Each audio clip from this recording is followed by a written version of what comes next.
The ref say one ball more. Okay, we have to do the restart, and our kicker make a mistake. Obviously, they're nervous about the situation to win, to arrive to a final. He kicked it directly to outside, drop it outside the line, and we take our heart like, no, I can't believe it. And our physio started to say, no, start to jump, come on, start to jump. Hey, we won.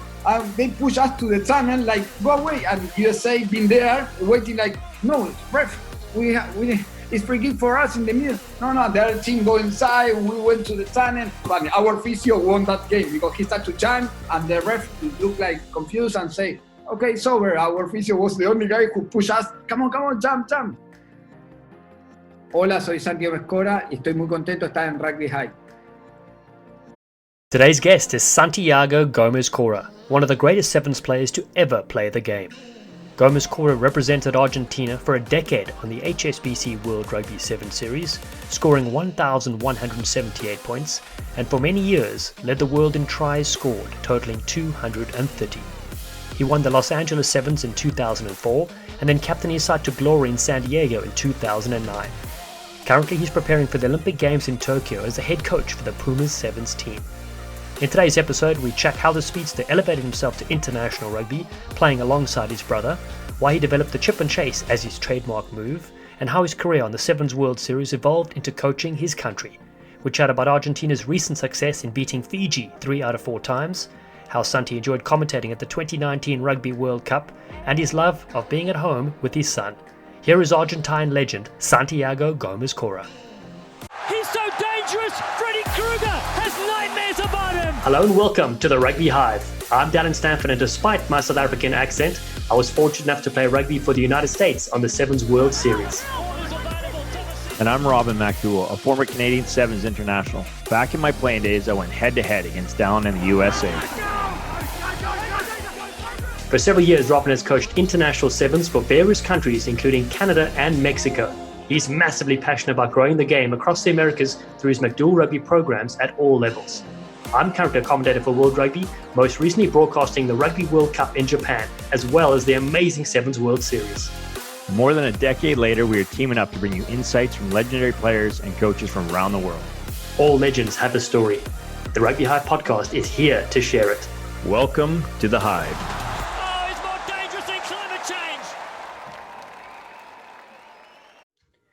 Hello and welcome to episode number 21. What a brilliant time we've had on the Rugby Hive so far, chatting to global rugby icons from around the world. Former All Black Sevens captain and World Rugby commentator Carl Tanana was fantastic last week, except for his misses banging pots and pans throughout the entire episode. This week, though, we switch our attention to Argentina's golden son, Santiago Cora, remarkable player on the HSBC World Rugby 7 Series.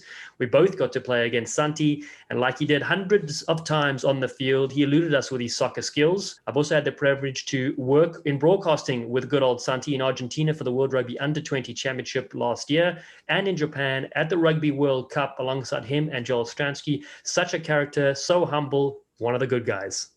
It was an honor to play against Santi, and he was obviously the class off the field, but definitely didn't like having him running around me like a parked car, as you say. World Rugby, one of the top try scorers of all time, and now to see him lead Argentina is very special to have an alumni like him, and he's essentially the poster boy for Argentinian sevens, and now he's raising his son, and we're excited to see him come through when he picks up a rugby ball.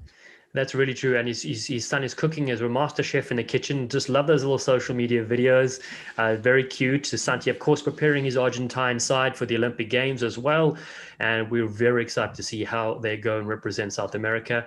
And then other news this week as well in the rugby world, World Rugby Special Awards coming up. And it's Players of the Decade in the men's game, the women's game, Tries of the Decade. There's so many special characters, some US and Canadians up for grabs as well. And I bet you Carl Tanana, KT, will be on the hosting panel for that show. It happens December 7th or December 8th, depending on where you are in the world.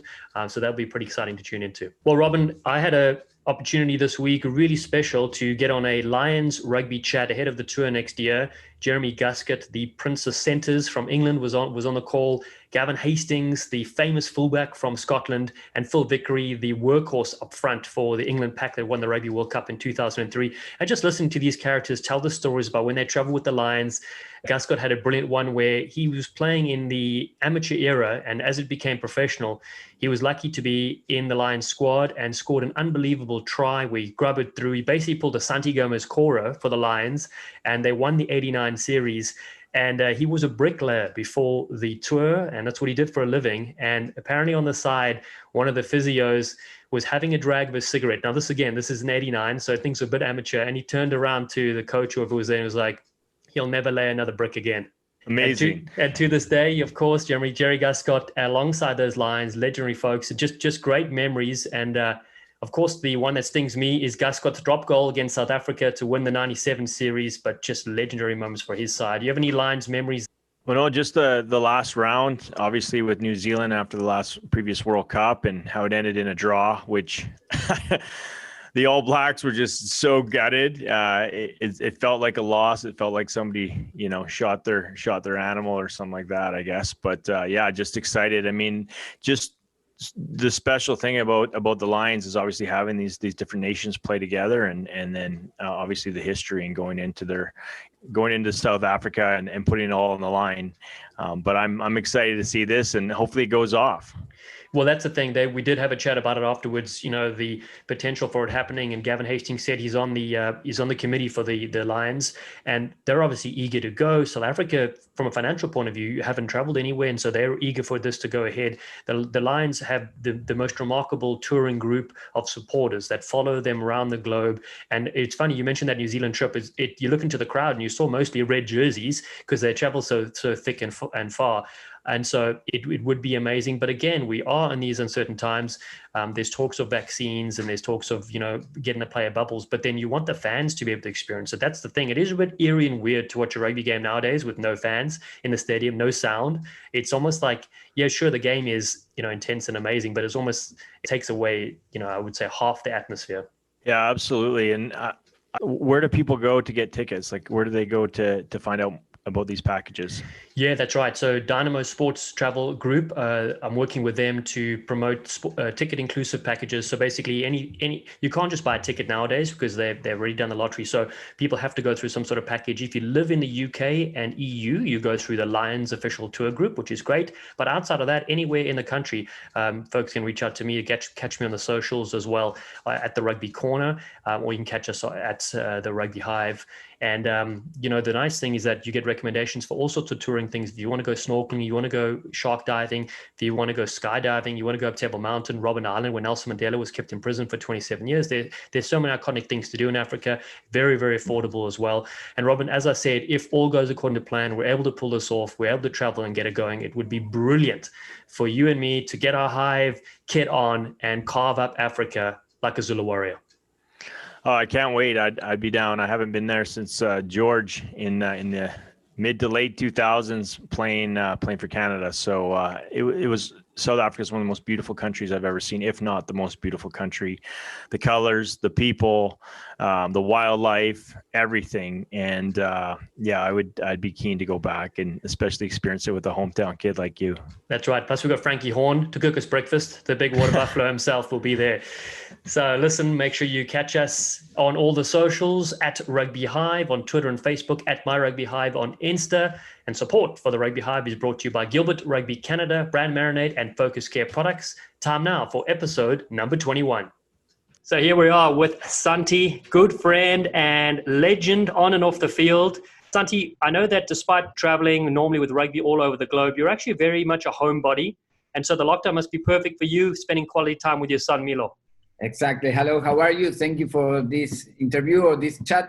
I understand the atmosphere about we are in quarantine. It's a big problem, but for me it's perfect because in the last 20 years, I spent a lot of time in the airplanes on different countries. So now I can spend some time in my home and with my son, and we are, learning together because I have to give him the English class or the school, all the classes from the school.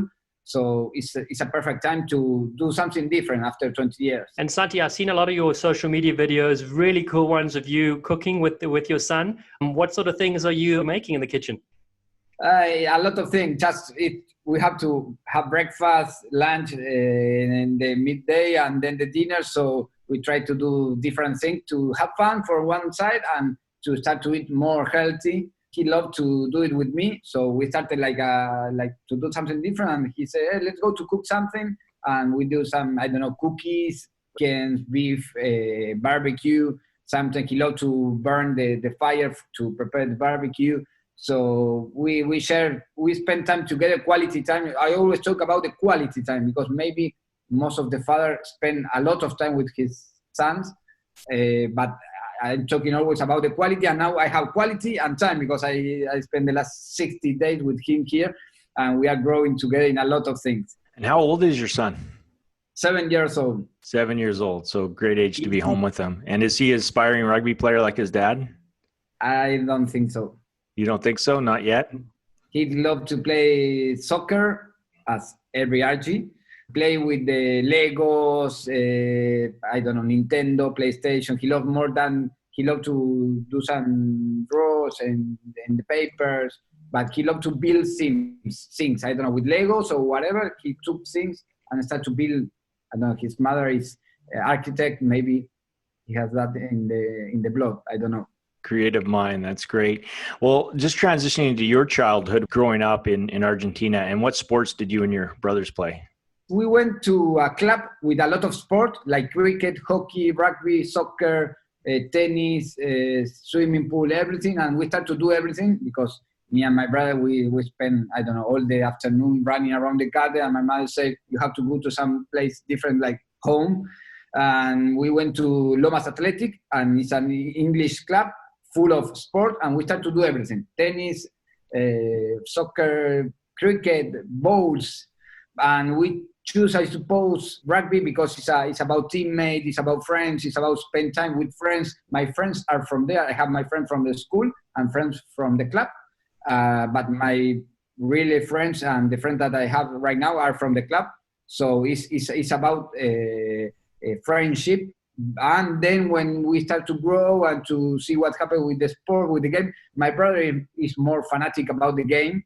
And he always want to, his goal was arrive to the first team of the Lomas Athletic, his dream playing Pumas or whatever. Just me, it's have fun with my friends, and that's it. And then we started to play together. And is your brother older or younger than you? Older, 2 years. You always follow him. Well, he must be very, very proud of what you've accomplished, both as a player and as a coach. Very fun because in the club, he was the captain of the team, and in the national team in Sevens, I was the captain of him. Also, I say he did something in the club. I say, be careful because next week we are traveling to, somewhere with Sevens, and I can have my revenge. So, but we are friends. We have the same age, the same friends, and it was wonderful because we play in the club. We spend a lot of time together in our house. So we are very close, and it was a big experience. Play sevens. You have 7 players and 2 are brothers. And was awesome because in the middle of the pitch, I always with your brother, come on, Dallen, you can do it. Let's go to run. Don't do that. I always like a captain, or the relation was a brother. Sometimes was like a brother, and sometimes as a friend. But most of the time was as a brother. Like, you can't do that. Oh, sorry, I'm the captain. Oh, doesn't matter.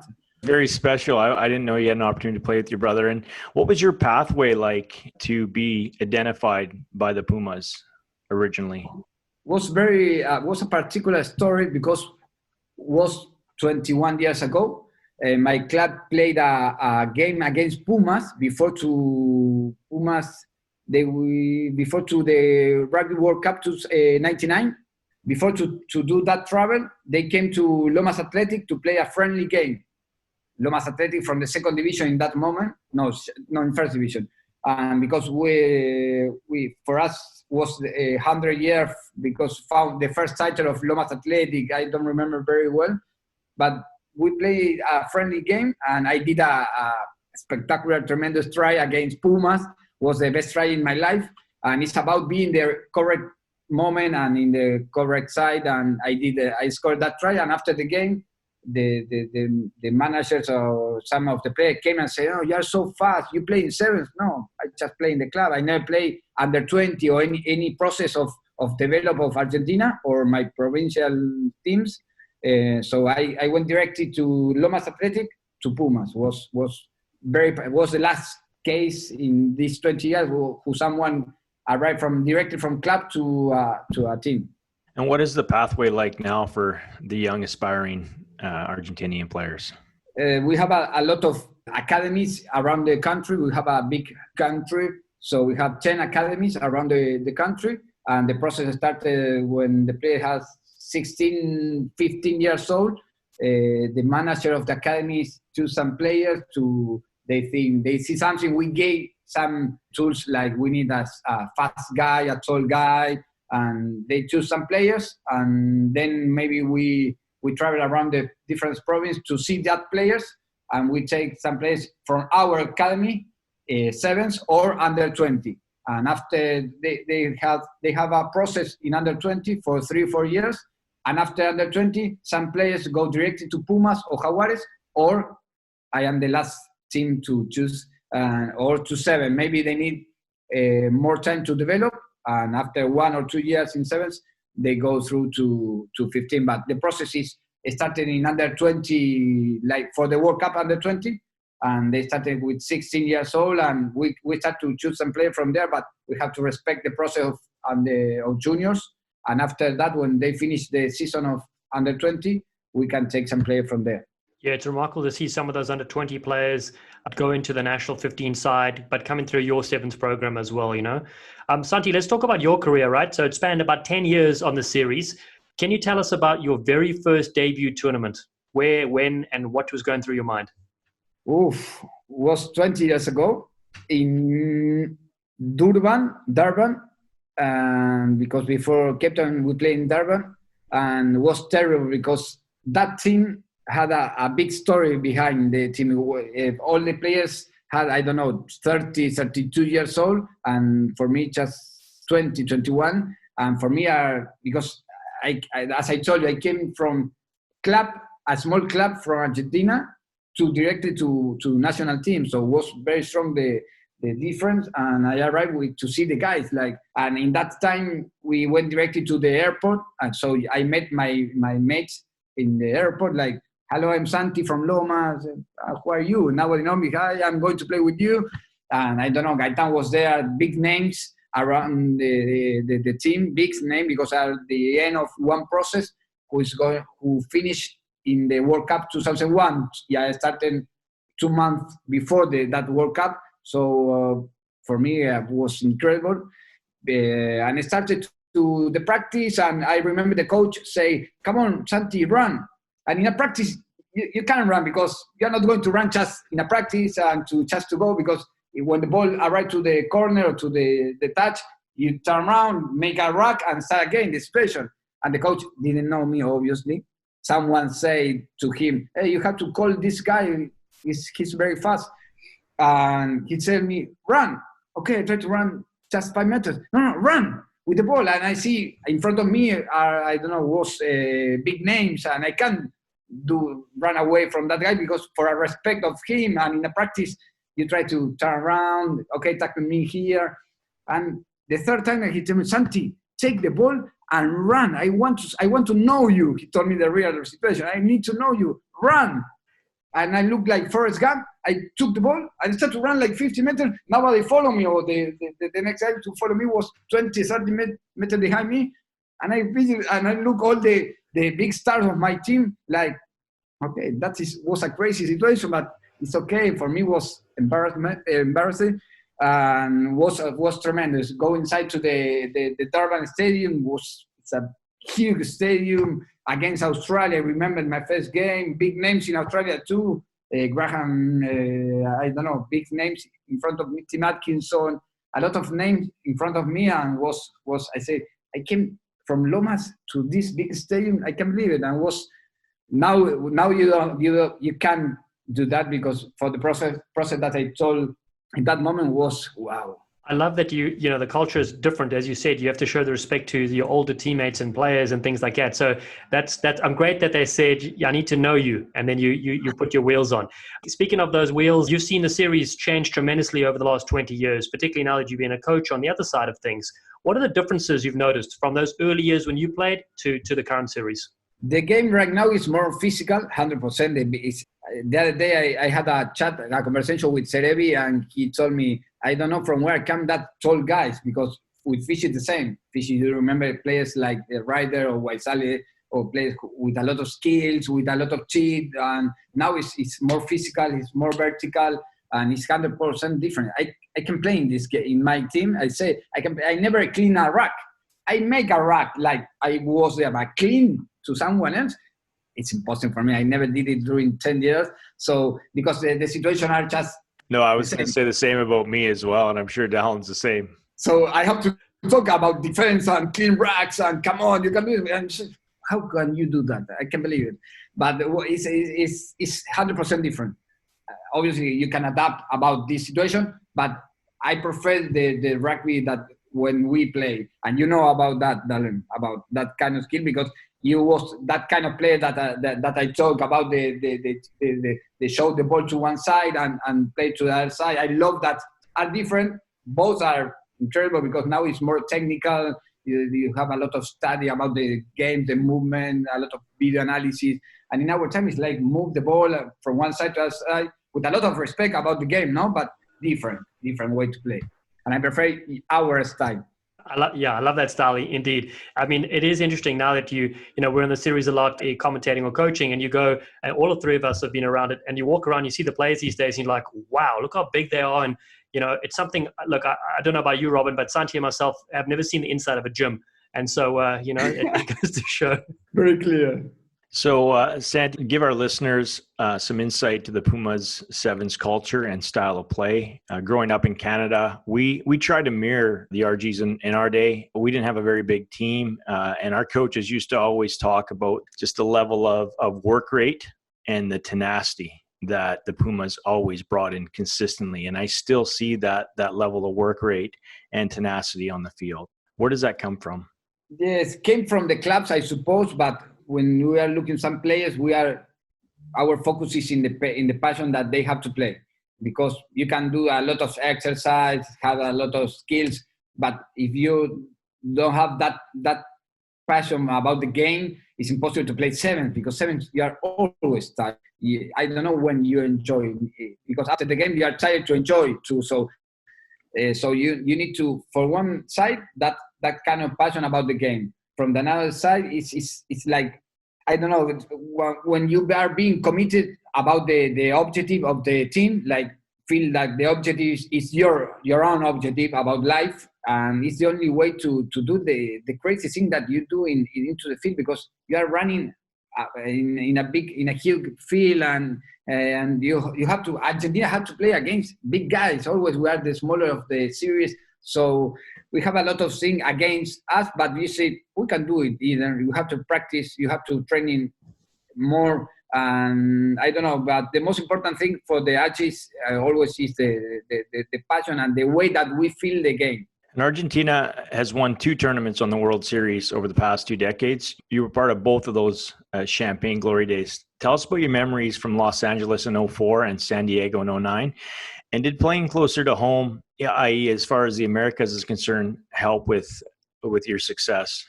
Yes, 2004 both tournaments are different, were different. In 2004 was incredible, was the worst week before a tournament. When you say you prepare a week to play a tournament, you say, no, Monday you have to do this and practice this and eat this, and it was terrible. The practice 2 times, the coach had to say, okay, it's over because it's terrible. You drop the balls for everywhere, and we went to eat in burgers because we went to in LA we went to the park to play. I don't know, it was a crazy week, and we won the tournament. We won the first tournament, and that was awesome for us because it was the first time that we beat New Zealand, and we did in a final, and it was our first title for Argentina. It was in America. I don't know, it was great, awesome. And the other tournament in 2009 in Santiago, I was the captain of that team, and I had the responsibility to arrive to that tournament.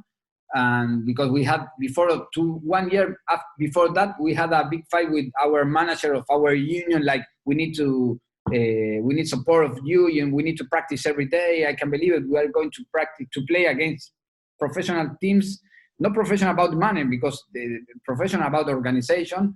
And so I had a big fight. And when you put everything in the table, like, we need this and this and this, and they gave us part of that, and then showed like, if we do that, we can win. So, and for me was awesome, because I was the captain. I had a big fight, and was incredible for me.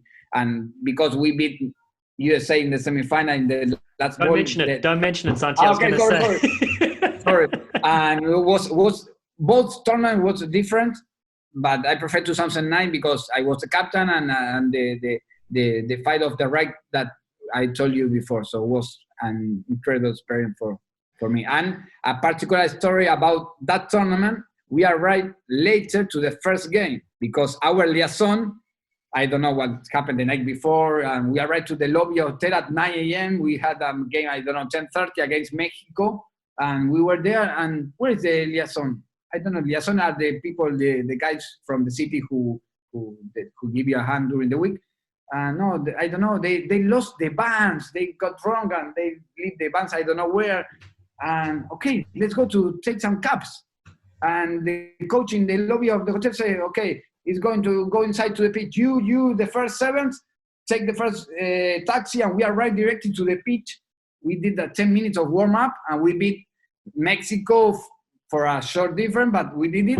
And that was our first game in that tournament. So always a big story behind the tournament. In 2004, with the parks and the McDonald's and the problems in the practice. And in 2009, about we arrived too late to the stadium. Well, Santi, it seems to me that you thrive in chaotic situations, which is a remarkable feat, as you said. The starting seven, off they go into the cabs. That's brilliant. But now I remember that 2009 victory for you guys, and actually for us, because we've always had some close games against Argentina in the head-to-head battles, and we thought, this could be the first time the USA could make a final, and being at home would have been amazing. So thanks for ruining that party, Santi. We beat you in the last 20 seconds because with 20 seconds remaining, listen, you need to tell this story because Al Caravelli, our coach, a USA coach who was born in Argentina, Argentine roots, you tell a brilliant story when I saw you at the last Sevens event. It was the final play of the game, and didn't your kicker kicked it directly into touch, right? Yes, I scored the last try to win, but the game didn't over. The ref say one ball more. Okay, we have to do the restart. And we practiced, because we had that problem, 1 year before of that. And we practiced kick directly to outside, not directly like the ball must drop before the line, obviously.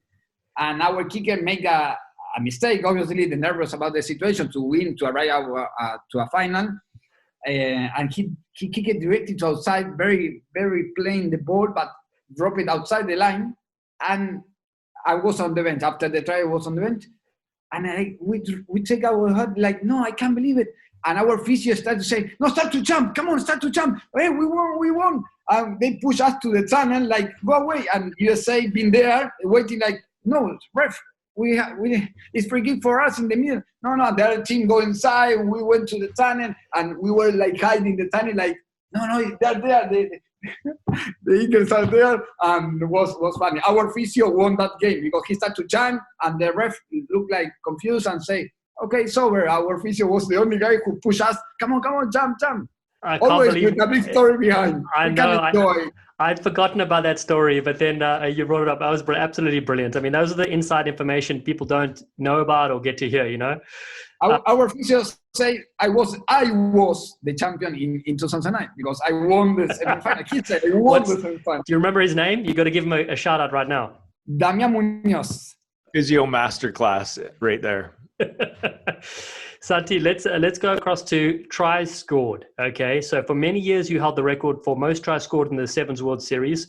It was for all the time that you played, and then you have been retired for about 6 years. And in 2016, Collins Njera finally passed that record. Today you sit tied fourth with Seabelo Senatla on 230 tries. Talk us through your try scoring ability and the way you used soccer to your advantage just to get past defenders that may have been bigger or stronger than you. Yes, that was the why I did it. I used to be very fast when I was young, and I had the skill to kick the ball very well because of the soccer. I love soccer more than rugby. I play soccer every week with my friends, and I watch soccer every day. Not now in this moment, but I love the soccer, and I had the skill to kick the ball. And when I start to run, I didn't have a big body to crush someone else, and I said, okay, I'm fast, and I know how to kick a ball. If I put both together, when someone wants to tackle me, I kick the ball. Not because I want. I started not because I want to be a score machine, just because I hate that someone crush me. My first game in the first team of my club, someone tackled me from the side, and I fell to the floor, and I was out 3 weeks because of the hit. So I said, I can't hit to anyone, so I need to practice this. And I started to practice if someone comes, I kick the ball. You can touch me. It was like that. No, I didn't start I kick the ball wow, what a skill, and you are going to score a try. No, it's not for a score a try. It's for, you can kick me, you can tackle me. I drop the ball, it's not my ball. If I can pass it away, better. If not, I kick it because I was in the next of the touch line. So I started to develop that skill, speed, and I scored more than 150 for sure with the kick. Most of the time, the coach said, no, don't kick. Like in the semi-final with USA, was the last ball, and when you have 30 seconds on the clock, you are not going to kick the ball. If some of my players do it right now, I'm going to kill them because you have to keep the possession.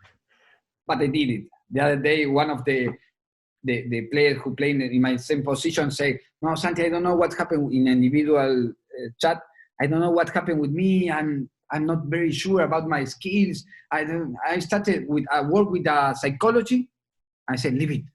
You don't have to think. You have to act. You are a winger. You have to, if you see the situation, kick the ball, move the defender. I don't know. Our idea was that, and I did it most of my try in that situation. The coach started, no, don't kick. Oh, well done, Santi. Come on, you kick again. Come on. But most of the situation, my teammates on the bench told me then the story about, no, the coach at the beginning say, no, Santi's crazy kick, and then he started to jump come on, Santi, support me. But most of the situations were a crazy decision. But when you have to do you have to think to play because you were playmaker. But not for me. I have to try to score a try, and that is the difference. Maybe in different situation on the game. And talking about the tries, was most of the situation was with some kick, some chip. You told me the other day, chip and chase. Yeah, chip and chase, exactly. Now, the trick about a chip and chase or any kick through is that you're not sure where the ball's going to bounce and that sort of thing. So the fact that you could time it so perfectly, round your opposite number, and then gather and score. No wonder the coaches were, Santi, you can do whatever you want. But I know what you're saying. As a coach now, you almost pull your hair out what you have left of it if somebody kicks the ball ahead and doesn't gather. Exactly. But this most of the time, someone say, no, you're a lucky guy. You always drop very well the ball. When more practice, more lucky I have. So it's about practice and the way that you drop the ball and the way that you kick the ball. And I try to teach my players the same situation. But I started the real situation, the real life is because I hate when someone crush me or make me attack and say, I don't have the ball, you can't touch me. And I started to play like that in the club, like when you play with your friends before the practice. And I started to do that, and you can do it on the pitch. Doing again, yes, you can do it. I started to do it, did it, and that was why I developed that skill. Brilliant insight. Santi, let's talk about Rugby World Cup events. It's any player's dream to feature in one of those. And you got a chance to play in the 2005 Sevens World Cup in Hong Kong and then in Dubai in 2009. What were your memories and experiences during those two events? Both events, in that moment, the World Cup were the most important. Now is the Olympics. But for us, the 2005 was we had a very good teams, but we lost again Fish in quarterfinal with Serevi, Ryder, and I don't know, they play with 10 players into the pitch, incredible. and we lost very, very tough. In the last ball, we lost against Fiji, remember, with Serevi. And then in 2000, and that was hard because we did a very good job before the game. We won the title in Los Angeles. We arrived to 3 finals before the World Cup, and we feel that we can do something better than the quarterfinal. But when you have Fiji in front, it's Fiji. You have to respect, and we were very close to beat them. Then in 2009, we arrived to the final. Maybe because we won in the pool against Wales, we felt like we are champions, and that was a big mistake. We didn't talk about we won because we won the other day against Wales, but maybe in your mind we made that mistake. We had a lot of opportunity to beat Wales in that final, and was very sad finish without nothing in that moment, because we were the best team, but we couldn't win the tournament. So that is very sad for us. It's interesting. I thought it was great that Argentina and Wales ended up in that cup final, and that was very indicative of sevens. And one thing that I've always admired about the Pumas in 15s or sevens, I think the Pumas really, for me, and maybe Japan now, but the Pumas have always kind of had that edge of, in 15s and sevens, that they could beat anybody. And the thing that we all love about sevens is anybody can beat anybody. But in 15s, Argentina can literally beat anybody, and always has been famous for upsets. And I think that goes back to the work rate and the tenacity we talked about earlier. Let's talk about your 15s career, both with your club and your cap with the Pumas back in the day. Yes, I did it in my second year in sevens, after playing 2 years in a series or 1 year in a series. They called me to play 15 because I was fast and I scored a lot of try, and they said we need to try this guy, and I did it. I came back from Hong Kong, you know how many hours, 40 hours traveling and 15 hours of difference, and I went directly to play 15. I had to meet a big team of Pumas, and we played against Uruguay, and I feel great. I scored 3 tries, but maybe the way that I play, like drop the ball, kick the ball away, I love to enjoy the game. I hate to be more conservative, like you have to keep the possession 100%, and was so boring. I played just one time, I delivered the ball to everywhere, I kicked the ball to everywhere. I scored 3 times, but the guy in the meantime, in the half, he told, no, be careful, you have to carry the ball. I scored 2 times. I know right now, but in that moment with 21 years old, he talked just about my mistakes. Like, you don't have to, because I did a rubber pass inside and I gave the ball to one from the other team. Something happens.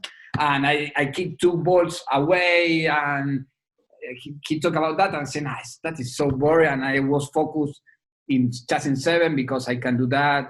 I can enjoy more the game. And that was my short pass in 15. Yeah, well, a lot of the sevens guys, we kind of had that opportunity. And I think for me, I was such a crazy player myself growing up, and I'm half Italian, so I really contributed to that. And when I went to play a season in France and then a season in Italy when I was 20 and 21, I felt like I was coming home for the first time, because especially in Italy, it's the craziest league in the world. They try everything. They've got the flair and again, a strong soccer background. So, you know, I don't know about Dallen, but Santiago, I came from a very hard club that was very forward driven. It's not just, you know, we don't want to go into contact at our size, but it's literally just staying alive out there when you're going against some of the guys these size. And for you, that's had such a long, successful career. It's a big credit to your skills and the work you put on to get there. Just transitioning to your coaching career, how did that journey begin, and what was that transition like for you? It was hard but my focus in that moment, when I finished my career, I said I don't want to travel anymore, because I spent 10 years traveling. That was my idea in 2010. I was tired. I need to do something different with my life, because in that moment it was amateur and I need to earn my own money. My parents can't spend all their life supporting me. And I started to work like a normal guy. I have to go to an office every day, try to have a routine. It was very hard, just 1 year. And after that, someone offered me to coach one team.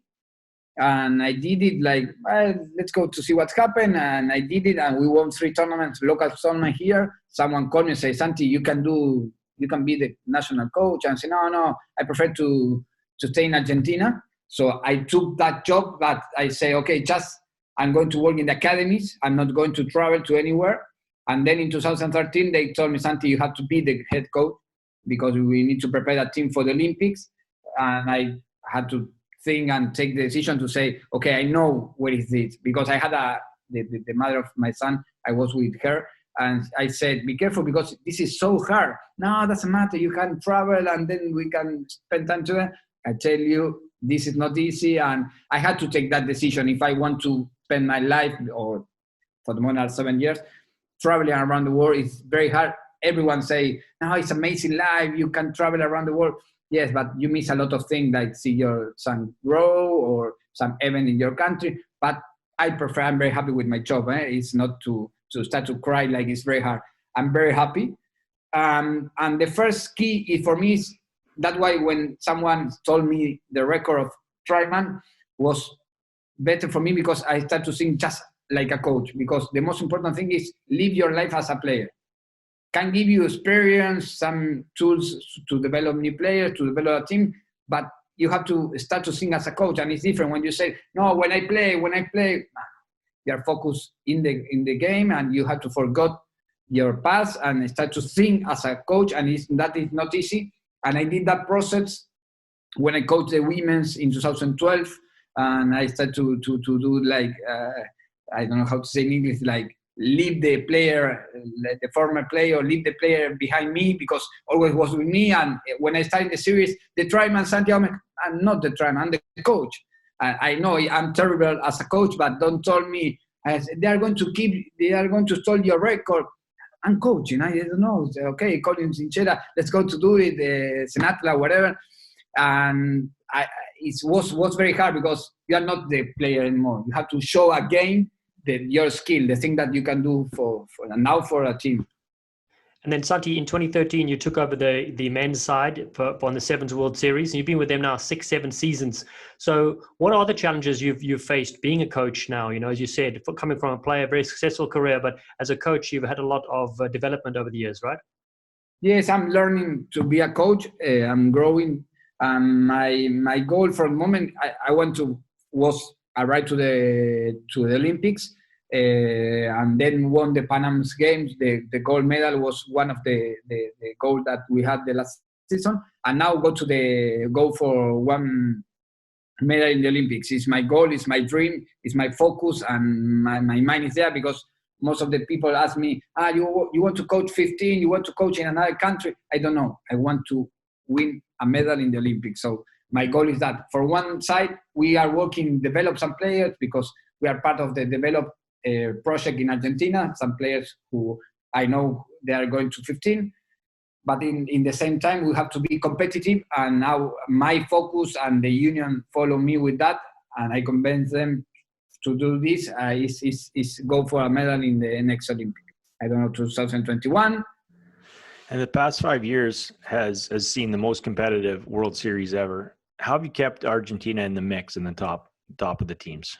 It's not easy, because when I used to play, you have 3 teams very competitive, and the rest, you can beat in an easy way. Now the 16, the I don't know, the last year Ireland was the invitational team, and they arrived to the semifinal, and now all the games are so hard, it's so competitive, and we need to be, I don't know, we have to, our challenge is growing every day, because we have to do more to be close for the teams, for the core team, or the teams like New Zealand, South Africa. We started after them with the develop of sevens in our country. Like I told you, in 2013, we didn't have professional players, coaches, nothing. And I'm changing that. And I suppose we are growing, but we are always behind the big teams. So they're changing something, and we change, and we're trying to adapt our develop to be more competitive. So it's not easy, and it's very hard. That's why I told you about the players. It's not players just with the good skills.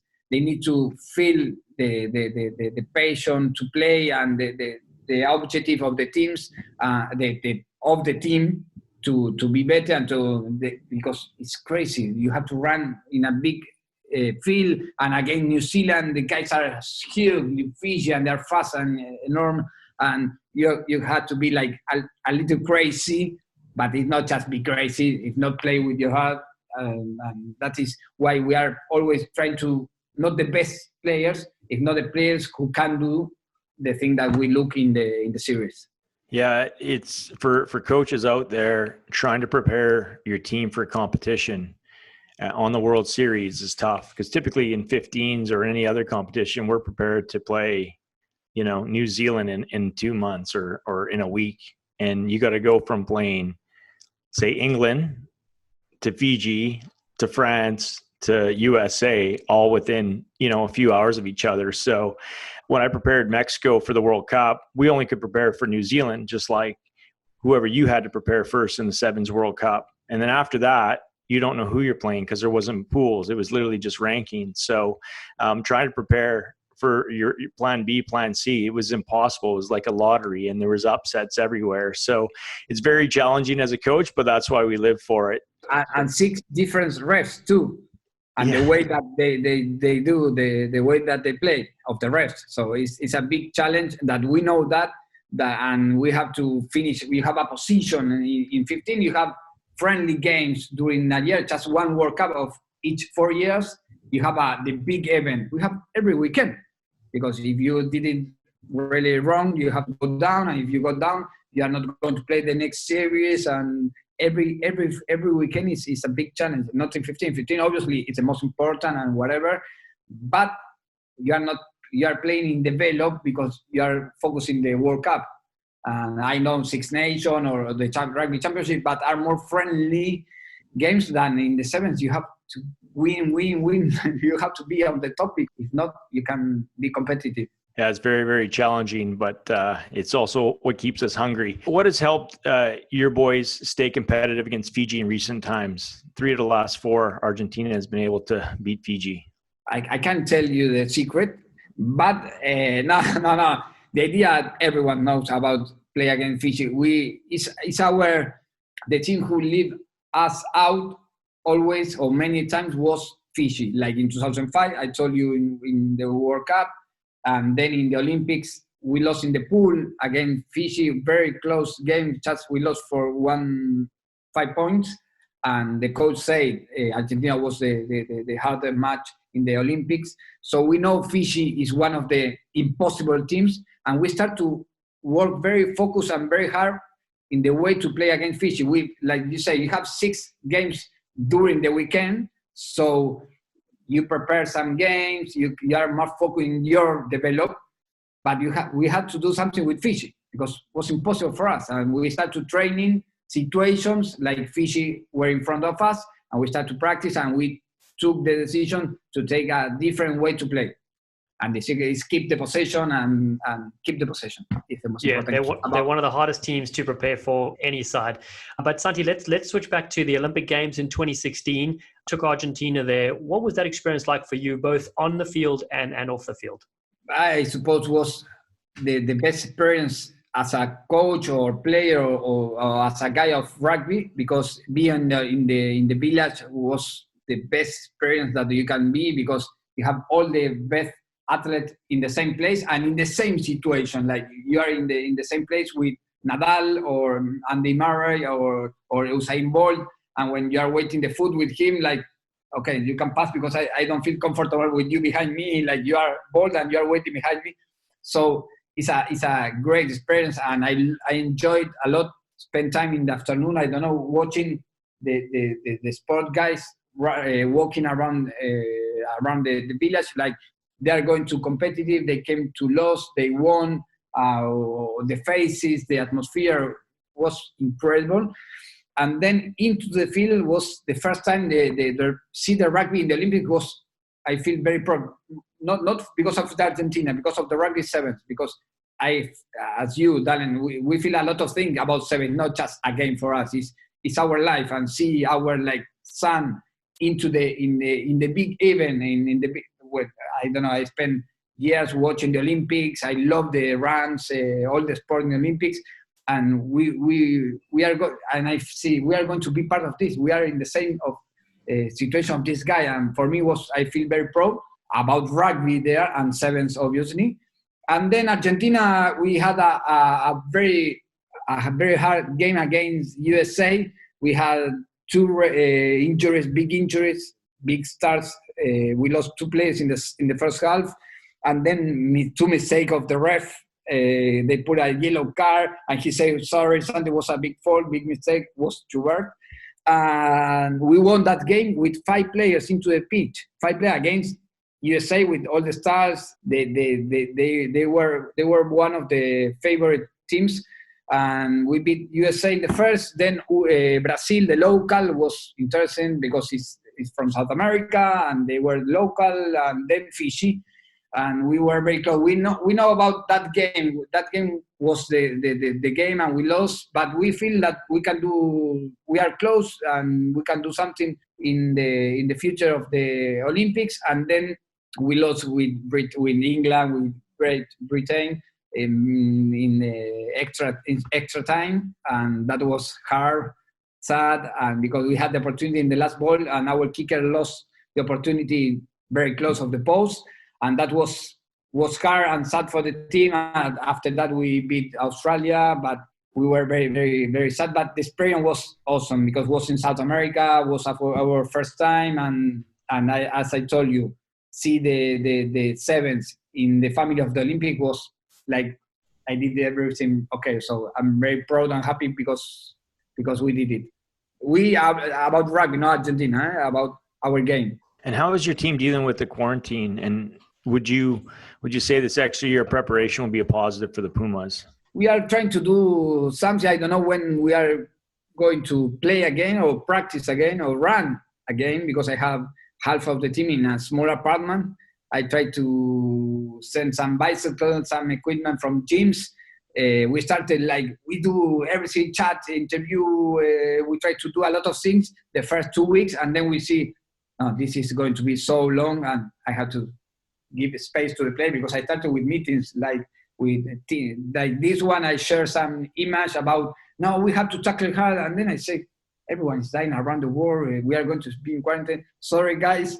See you next week. And we started to prepare like a physical condition to do something different about game. We are going to start with technical sessions just the next week because we spent 50 days and they need to start to do something with the game. But they are in his own home trying to do something, study.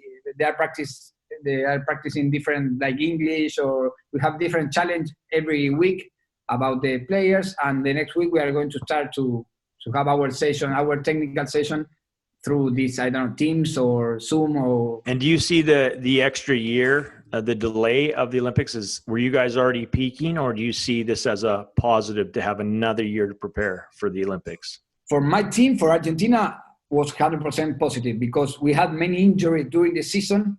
And we have a young team. We have 4 players with just 2 or 3 tournaments. And for us, they are going to have 1 year more to develop.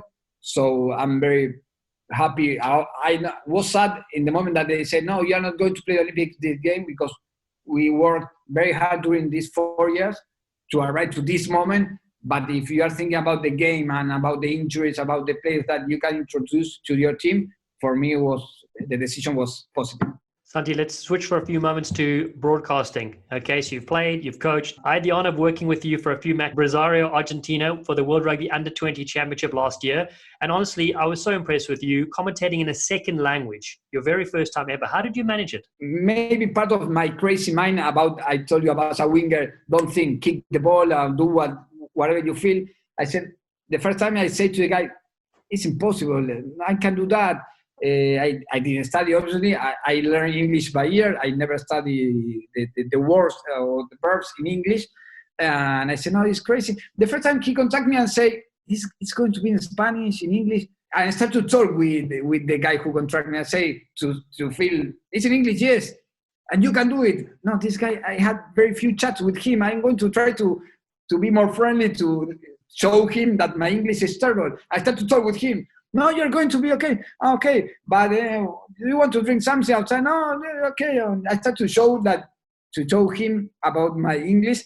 And then my English, I contract an English teacher and say, Santi, you have to do it, because if you have a goal, you're going to start to practice, and it's about your game, and you know about the game. And she pushed me to do it, and I did it. And I have a big support next to me, Dallen Stanford, because you pushed me to do it, and you can do it. Maybe you say, no, it's horrible, this guy. No, you can do it, come on. And Santi, you give me a good space to develop. Thank you. No, what I will say is I'm so impressed, because before every game, you would come to me and you'd prepare some lines. You'd ask me different questions, different ways to say something similar, because, you know, as a color commentator, you can't, if there's 6 tries, you can't just talk about the same way they get scored. So very impressed with you. But let's go, not long after that, my friend, we find out that you, Joel Stransky, and myself are working together at the Rugby World Cup in Japan. What was going through your mind when you found out? After that game in Rosario, the same guy contacted me and said, Santi, you are going to the World Cup. Because when I saw the first time that he called me, I said, no, I'm not going to answer, I'm fired. It was terrible. They are going to say, Santi, don't come anymore. Thank you very much for your time. But they called me, Santi, we are thinking to send you to the World Cup. I was thinking that you are going to fire me, and now we are thinking in send me to the World Cup.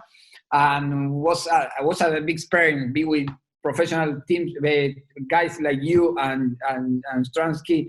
For me was like, I can't believe it. I'm not part of this. You give me a big hand, like, to prepare the games before each game, and spend 1 week in a World Cup. It was my first World Cup as a supporter or as a whatever, and was a big experience. Share with you and all your experience, and see a World Cup from very close. See my team. I see Argentina. Watch Argentina from the side, and was not easy, and because of the interview I have a lot of friends there, players and coaches, and was my big experience, short and big experience, because in 1 month I started working on finishing the World Cup, and most of the guys told me, Santi, I spent 5 years here to be in a World Cup, and you did it just in 1 game. And I don't know, I'm say thank you to everyone, because they pushed me to do it and give me a big hand, and opportunities are there, and you have to take it or not, and it was funny.